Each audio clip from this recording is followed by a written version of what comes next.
Hello दोस्तों, welcome Arun देव classes. और हम ले चले थे आपको अर्थमेटिक प्रोग्रेशन की तरफ। तो हमारे कुछ पार्ट्स हमारे अर्थमेटिक प्रोग्रेशन के आ चुके हैं और आज हमारा क्या आ रखा है, इसका लास्ट पार्ट आ रहा है। तो देखते हैं इस टाइप के आज हम क्या करेंगे, प्रीवियस ईयर क्वेश्चंस क्या करने वाले हैं, डिस्कस करने वाले हैं।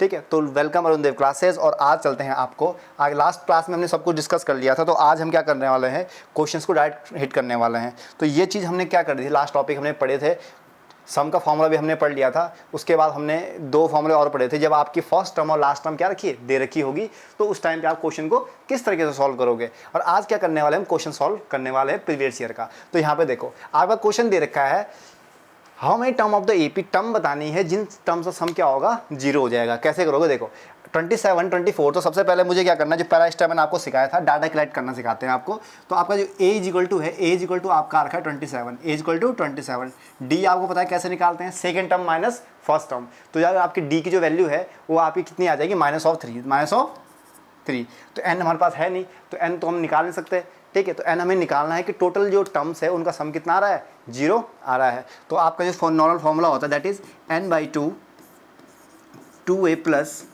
n-1 और d। ये मेरे पास क्या होता है, Sn का फॉर्मूला होता है। अब कह रहा है कि जो Sn है ये किसके इक्वल है, 0 के इक्वल है। किसके इक्वल है, 0 के इक्वल है। तो मैं नॉर्मली कह सकता हूँ कि जो इसका सम है वो कितना है, 0 है। तो टोटल नंबर ऑफ टर्म्स कितनी रहेगी, टोटल नंबर ऑफ टर्म कितनी रहेगी। तो यहाँ पे देखो, मैं नॉर्मली क्या करूँगा, n/2 2a की वैल्यू अगर बात करें तो 2 × 27 आपका हो जाएगा 54। कितना हो जाएगा, 54। उसके बाद आपके पास आएगा n-1 और d की जो वैल्यू है -3 आपके पास दे रखी है, इज इक्वल टू कितना है, 0 है। 2 उधर जाके 0 हो गया, तो आपके पास जो आया यहाँ पे n 54 plus -3n plus 3 is equal to 0। तो इस तरीके से क्या करोगे, आप उसको सॉल्व करोगे। अब यहाँ पे n भी उधर चले गया, तो n भी क्या हो गया, 0 हो गया। तो 54 प्लस 53 आपका क्या आ गया, 57 आ गया, -3 of n is equal to 0। तो भैया यहाँ पे कैसे करोगे आप, नॉर्मल हम अलजेब्रा में पढ़ते हैं, क्या पढ़ते हैं अलजेब्रा में, यही चीज़ तो पढ़ते हैं। ठीक है, तो क्या आ गया, 57/3 इज इक्वल टू n की वैल्यू। तो इसको काटो, किस तरीके से कटोगे, 3 कम 3, 3 नंबर 27, यानी कि n इज इक्वल टू कितना आ गया आपके पास, 19 आ गया। n इज इक्वल टू कितना आ गया, 19 आ गया। तो टोटल नंबर जो टर्म्स रहेगी, वो टोटल जो टर्म्स है वो 19 टर्म्स है। यदि उन टर्म्स को मैं क्या करूं, ऐड कर दूं, तो मेरे पास सम कितना आएगा, 0 आ जाएगा। ठीक है, तो वही चीज़ वो कह रहा है इस क्वेश्चन में। तो क्वेश्चन को एक बार ध्यान से पढ़िएगा और सॉल्यूशन करना है। वो बता रहा है कि ऐसी कितनी टर्म्स है जिनका सम कितना होगा, 0 होगा। तो मैंने डाटा कलेक्ट किया, फॉर्मूला किया, इक्वल टू 0 रख दिया और आपका क्वेश्चन सॉल्व हो गया। अब जो नेक्स्ट क्वेश्चन है, ये आपका क्या है, वेरी वेरी इंपॉर्टेंट क्वेश्चन है। हर साल ऑलमोस्ट क्या होता है, रिपीट होता है। 4 या 5 मार्क्स के लिए क्वेश्चन क्या होता है, रिपीट होता है। तो इस क्वेश्चन को हम लोग क्या करेंगे, आज सॉल्व करने वाले, सीखते हैं इसका तरीका। एक चीज बच्चों हमेशा ध्यान रखना, मैंने आपको क्या कहा था, an का मतलब होता है कि उसकी जनरल टर्म है, जो सी क्या है, जनरल टर्म है। तो Sn का मतलब क्या है कि उसका जनरल सम होगा। Sn का मतलब क्या होगा, उसका टर्म का सम होगा। ठीक है, और an आपके सीक्वेंस दिखाता है। तो इस तरीके से Sn यहाँ पे दे रखा है 3n² - 4n। तो ये भी क्या दे रखा है, आपके पास सम दे रखा है। क्लियर हो गया। तो इसको क्या करते हैं, हम सॉल्व करते हैं। देखो Sn मेरे पास दे रखा है, ध्यान से देखना, Sn कितना दे रखा है, 3n² - 4 ऑफ n। ये चीज़ क्लियर हो गई। इसके बाद देखो S1 की वैल्यू निकालो, जो भी वैल्यू निकालोगे सम निकालना शुरू हो जाएगा। S1 की जैसे मैं वैल्यू डालूंगा तो मेरे पास वैल्यू क्या आ जाएगी, -1। कितनी आ जाएगी, -1। S2 की अगर बात करें तो S2 की जो वैल्यू आएगी, S2 की वैल्यू कितनी आएगी, देखो 2 2 जा 4, 4 3 12, तो 12 - 8, तो आगे वैल्यू कितनी आ गई, 4 आ गई। दो टर्म का सम कितना आ गया, 4 आ गया। S3 की बात करें तो चलो S3 भी निकाल सकते हैं, S4 भी निकाल सकते हैं। कंटिन्यूस क्या कर सकते हैं हम लोग, वैल्यूज को निकाल सकते हैं। तो हमें हर वैल्यू निकालने की जरूरत नहीं है। ठीक है, तो इतने में हमारा काम हो जाएगा। तो इसका एक तरीका क्या होता है, ध्यान रखना, हमेशा S2 - S1 वो आपका हो जाएगा A2 के इक्वल, A2 के equal. S3 - S2, S3 - S2 ये आपका रहेगा A3 के इक्वल। ठीक है, तो इस तरीके से क्या चलता है, आपकी वैल्यूज चलती रहती है। और एक चीज़ ध्यान रखना, जो आपका S ऑफ n रहेगा वो A1 के इक्वल रहेगा। ये आपका की पॉइंट है। S1 किसके इक्वल रहेगा, A1 के इक्वल रहेगा। इसका मतलब क्या है, जो आपका S1 है वही क्या रहेगा, आपका A1 भी रहेगा। जो S1 है वही क्या रहेगा, A1 रहेगा। मतलब आपकी जो फर्स्ट टर्म है A1 वो आपकी क्या आ गई है, -1 आ गई है। ठीक है, अब मुझे D चाहिए। D कैसे निकलेगा, सेकंड टर्म। सेकंड टर्म क्या है, S2 - S1। S2 - S1 जो मेरे पास आएगा, ठीक है, तो यहाँ पे कैलकुलेट कर लो। S2 4 दे रखा है, -1 दे रखा है, यानी कि 4 - -1 तो आपकी वैल्यू कितनी आ गई, 5 आ गई है। यानी कि A2 की वैल्यू मेरे पास कितनी आ चुकी है, 5 आ चुकी है। इसी तरीके से मैं A3 की वैल्यू भी निकाल सकता हूँ नॉर्मल तरीके से। क्लियर हो गया। तो अब क्वेश्चन देखते हैं, क्वेश्चन में क्या पूछ रहा है, sum of the first n terms of AP is given by this, then find the nth term. nth term की वैल्यू निकालनी है, तो nth टर्म कौन सी होगी आपके पास, A दे रखा है, D दे रखा है, तो किस तरीके से सॉल्व करोगे बताओ nth टर्म। तो an का जो आपका फॉर्मूला होता है, an का फॉर्मूला क्या होता है, an इज इक्वल टू आपके पास होता है a प्लस n माइनस 1 और d, ये आपके पास वैल्यू दे रखी है। तो an की हम क्या निकालेंगे, सबसे पहले वैल्यू निकालेंगे। ठीक है, तो निकालो। आपका a दे रखा है -1, तो जो an दे रखा है तो आपके पास क्या -1 दे रखा है प्लस, ठीक है, n माइनस वन और d कितना दे रखा है, d यहाँ से निकालो। a2 माइनस a1 क्या होता है बताओ, a2 माइनस a1 पहले ही पढ़ा हम लोगों ने, क्या होता है, d के इक्वल होता है। तो d के इक्वल होता है यानी कि मेरे पास 5 माइनस यानी कि 6 आया, कितना आ गया, 6 आ गया। तो यहाँ पे आपका जो d की वैल्यू हो कितनी आ चुकी है, 6 आ चुकी है। तो सॉल्व करते हैं इसको। तो जैसे आप इसको सॉल्व करोगे तो इसकी जो जनरल टर्म है वो आपकी आ चुकी है -1 प्लस 6n माइनस 6। ठीक है, तो an इज इक्वल टू कितना आ गया, 6n माइनस 7। तो ये आपकी क्या है, जनरल टर्म है। तो देखो किस तरीके से हमने क्या किया, सम हमारे पास दे रखा था और सम को हम आगे सॉल्व करते हुए चले और आपका जनरल टर्म पे पहुंच गए। तो इस तरीके से क्वेश्चन क्या करते हैं हम लोग, सॉल्व करते हैं। तो ये चीज़ आपको क्या रखनी है, ध्यान में रखनी है। क्लियर हो गया। ठीक है, तो इस टाइप के क्वेश्चन एग्जाम में आते रहते हैं आपके, तो आपको सॉल्व करने हैं।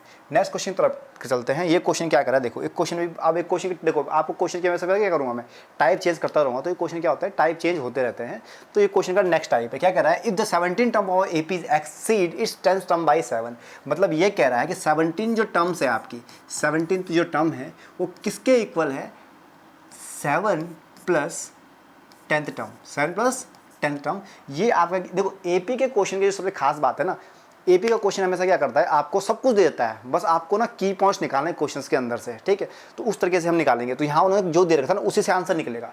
एपी में सबसे बेस्ट बात यह है कि आपको अलग से कुछ नहीं करना है, जो चीज़ दे रखी है उसी से आंसर निकालेंगे। ठीक है, तो A17 दे रखा, तो 17 को क्या रखता हूँ मैं, a plus 16d, a plus 16d is equal to 7 plus 10 term को क्या रखता हूँ मैं, a plus 9d, a plus 9d। इस तरीके से सीखा तो अप्लाई भी करेंगे। a से a क्या हो गया भैया, कैंसिल हो गया। ठीक है, तो 16d minus 9d is equal to कितना आ गया, 7 आ गया। तो यहाँ पे आपके पास क्या आ गया, 7d is equal to 7। This implies that d is equal to 1, d is equal to 1। यही चीज़ तो पूछी थी, क्या पूछ रखा था भैया, कॉमन डिफरेंस पूछ रखा था। तो कॉमन डिफरेंस आ चुका है। तो ये आपका क्या है, क्वेश्चन का सॉल्यूशन है। सिंपल सा क्वेश्चन है, बस लॉजिक लगाना है। जो आपके पास गिवन डाटा है उससे क्या करेंगे, हम डाटा कलेक्ट करेंगे। ठीक है, तो ये आपका क्वेश्चन है। एक क्वेश्चन और हिट करते हैं। देखो ये क्वेश्चन क्या कह रहा है, find the sum of first 8 multiple of 3। पहले 8 मल्टीपल कौन कौन से होंगे 3 के, उनका सम निकालना है। अगर मल्टीपल की बात करूं तो मेरे पास पहली टर्म कौन सी होगी, 3 होगी, दूसरी कौन होगी 6, फिर 9, 12, 15, 18, 21। तो इस तरीके से मेरे पास क्या है, सीरीज चलती रहेगी। कितनी टर्म्स आपकी, 8। The find sum of first 8 multiple. तो भैया 2, 4, 6, 7, एक और हो तो एक 24 लिख दो और पूरा ही कर लेते हैं इसको 24। इन सब का सम क्या होगा, तो ये तुम नॉर्मल तरीके से भी जोड़ सकते हैं, तो टाइम लगेगा। ठीक है, लेकिन हमें एपी पढ़ रहे हैं तो एपी की हेल्प से ही क्या करेंगे, इसको सॉल्व करेंगे। ठीक है, इसकी अगर मैं बात करूँ तो ए इज इक्वल टू आपके पास दे रखा है 3, ए इज इक्वल टू कितना दे रखा है 3। डी की बात करें तो डी इज इक्वल टू कितना है, 6 माइनस 3 का कितना होता है आपका 3 होता है। अब एन की वैल्यू निकालते तो एन की वैल्यू तो 8 है, खुद ही कह रहा है कि जो फर्स्ट 8 मल्टीपल्स हैं तो एन की वैल्यू क्या आ गई, 8 आ गई है। तो भैया सम निकालते हैं। फर्स्ट टर्म दे रखी है, लास्ट टर्म भी आप लोगों ने कैलकुलेट कर ली है, या आपके पास वो भी नहीं है तब भी आप सॉल्व कर सकते हो। ए वाला आपका 2 फॉर्मूले मैंने बताया था, S N is equal to क्या बताया था, n by 2, 2a plus n minus 1 और d, ये मैंने आपको बताया था। दूसरा फॉर्मूला मैंने आपको बताया था S N n by 2 a plus l। तो जो सा भी आपको बढ़िया लगे आप उसको सॉल्व कर लो। तो मैं इसको ज़्यादा प्रेफर करता हूँ। ठीक है, इसको भी कर सकते हो, कोई दिक्कत नहीं है, लेकिन मैंने तो सीरीज़ यहाँ पे खुद लिखी है। अगर सपोज नहीं हो तो मुझे इससे सॉल्व करना होता तो मैं आपको इस तरीके से सॉल्व करूँगा। N S N is equal to n by 2 कह रहा है, यानी कि 8 बाई 2। 2a की बात करते हैं तो 2 इंटू ए यानी कि 6 आपके पास वैल्यू आ जाती है, plus n minus 1d, n is equal to 8 है तो कितना आ जाएगा, 7 आ जाएगा। और मल्टीप्लाई में कितना, d की वैल्यू कितनी है, 3 आपके पास आ रखी है। ठीक है, तो इसको थोड़ा और सॉल्व करते हैं। देखो तो यहाँ कितना आ गया, 4, कितना आ गया 4, 6 प्लस 21। ठीक है, तो कितना आ गया 27, कितना आ गया 27। 27 इंटू 4 तो कितना आ गया, 7 चौको 28, 4 दूनी 8, 9 10, 108। तो 108 क्या आ गया, इन सब का क्या आ गया, सम आ गया, जो आप एक्सपेक्टेड नहीं कर सकते हो कि ये आ सकता है। तो इन टोटल जो सीरीज़ है इनका सम कितना आ गया आपके पास, 108 आ गया। First multiple of 3 that is 108। तो इस तरह के क्वेश्चंस क्या है आपके एग्जाम में आते रहते हैं, जिनको आपको क्या करना है, बेसिकली सॉल्व करना है और घबराना नहीं है। क्लियर हो गया। नेक्स्ट क्वेश्चन देखो, ये कह रहा है इफ द 7, लास्ट क्वेश्चन आपका आज का है, is 7 times the 7th term of AP is equal to the 11 times of 11 term of the AP and find the 18 term. देखो हमेशा क्या होता है, क्वेश्चन का ट्रेंड चेंज होता है, तो एग्जामिनर क्या करता है, बच्चों के माइंड के साथ खेलता है कि बच्चे ने मतलब इस टाइप के क्वेश्चन पढ़े हैं या नहीं पढ़े हैं, तो वो चीज़ ध्यान रखना। तो हम आपको उनको हर एक चीज़ से रूबरू करवाएंगे जो एग्जाम में एग्जामिनर पूछता है। देखो मैथमेटिक्स में क्या होता है, कुछ टाइप के क्वेश्चन होते हैं, अगर आप एक ही टाइप के क्वेश्चन पढ़े जा रहे हो और एग्जाम में हल्का सा भी डिफरेंट आएगा तुम घबरा जाओगे, क्वेश्चन सॉल्व नहीं होगा। लेकिन अगर आप अलग अलग टाइप के क्वेश्चन पढ़ के जा रहे हो तो क्वेश्चन कैसा भी आएगा आप उसको हिट कर सकते हो, ठीक है। तो वो चीज़ आपको उस तरीके से बनना है। 7 टाइम ऑफ 7 टर्म यानी कि 7 टाइम्स ऑफ 7th टर्म, यही कह रहा है, इज इक्वल टू क्या कह रहा है, 11 टाइम्स ऑफ 11th टर्म यानी कि A11 की बात कर रहा है, ठीक है। Then find 18 term. तो फाइंड वाला पार्ट है इसको थोड़ा अभी वेटिंग लिस्ट में डाल दो। पहले भैया इसको जो गिवन डाटा है इससे कुछ ना कुछ हम लोग क्या करते हैं, निकालने की कोशिश करते हैं। तो निकालते हैं 7 मल्टीप्लाई A7 की वैल्यू क्या होगी, A + 6D। क्लियर हो गया। फिर आपका मल्टीप्लाई में आएगा 11 into A + 10D, A + 10D। इस तरीके से आपकी क्या आ जाएगी, वैल्यू आ जाएगी। तो यहाँ पर मेरे पास क्या आ गया, ओपन करो, 7A + 42D is equal to 11A + 110D। Simplify करते हैं, पूरी टर्म को इधर लेके चले जाते हैं। तो पूरी टर्म को जैसे मैं उधर लेके जाऊंगा मेरे पास क्या आ जाएगा, 11A - 7A। तो कितना आता है आपके पास, 4A। 4A आ गया आपका बाहर, ठीक है। उसके बाद क्या आ गया, ठीक है, प्लस करते हैं 110 - 42, 110 - 42। तो आपकी जो वैल्यू आ गई है वो कितनी आ गई, 68। कितनी आ गई है, 68 is equal to 0, is equal to 0। 4 common ले लो, जैसे ही आप 4 कॉमन लोगे तो दिस इम्प्लाइज दैट 4A + कौन सी टर्म पूछ रहा था आपके पास, 18 टर्म पूछ रहा। तो ऑब्वियसली बात है यहाँ पे जो आंसर आएगा वो आपका आएगा 17D इज इक्वल टू 0। जैसे आप इसका मल्टीप्लाई तो 68 ही आता है, 70 इंटू 4 68 ही होता है। तो घबराने वाली बात नहीं है। तो आपके पास जो वैल्यू आई है that is A + 17D is equal to कितना आ चुकी है, 0 आ चुकी है। समझ में आ गया। तो जो आपकी 18th टर्म रहेगी, कौन सी टर्म रहेगी, 18th टर्म रहेगी, वो कितनी रहेगी, 0। तो इस चीज़ को अपने दिमाग में बिठा लेना। हमेशा क्या होता है, जो क्वेश्चन दे रखा होता है उसी क्वेश्चन से रिलेटेड क्वेश्चन आते हैं, और जो चीज़ आपको पूछी होती है अब आपके दिमाग में पता क्या आएगा कि A भी नहीं दे रखा है, D नहीं दे रखा है, नंबर टर्म नहीं दे रखा, तो मैं कैसे फाइंड करूँ 18 टर्म्स, ऐसा कुछ भी नहीं। जो डाटा आपके पास दे रखा है उसी से क्या करो, सॉल्यूशन निकालो। यही इसका सबसे बेस्ट तरीका है, ठीक है। तो थैंक यू सो मच, आगे चलते हैं।